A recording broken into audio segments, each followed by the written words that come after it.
দক্ষিণ ফ্রান্সের উপকূলীয় এলাকা এখন আগুনে পুড়ছে।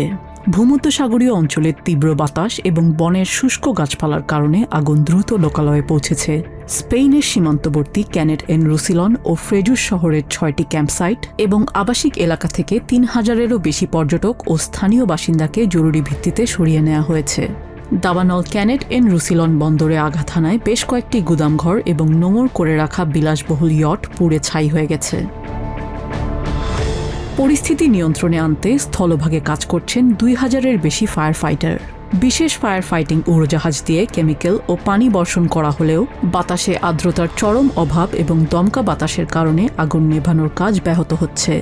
ফ্রান্সের প্রধানমন্ত্রী সেবাস্টিয়ান লেকর্নু জানিয়েছেন, চলতি মৌসুমে এ পর্যন্ত প্রায় 7000টি অগ্নিকাণ্ডের ঘটনায় 8700 হেক্টরেরও বেশি বনভূমি পুড়ে গেছে, যার মধ্যে মার্সেই শহরের উপকণ্ঠে পুড়েছে 1210 হেক্টরের বেশি এলাকা।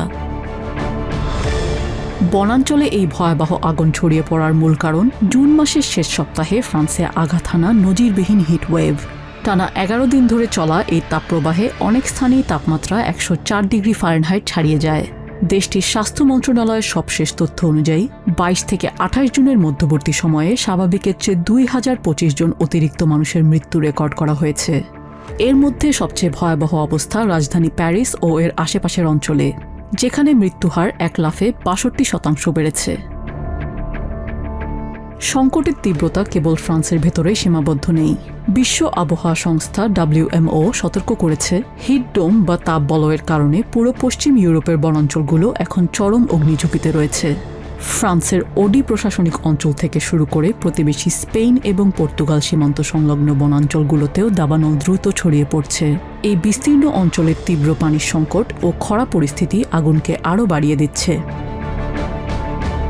ফ্রান্সের আবহাওয়া অফিস সতর্কবার্তা জারি করেছে যে আগামী সপ্তাহে দেশটিতে আরও একটি তীব্র তাপপ্রবাহ আঘাত হানতে পারে, যেখানে তাপমাত্রা 112 ডিগ্রি ফারেনহাইট পর্যন্ত পৌঁছানোর আশঙ্কা রয়েছে।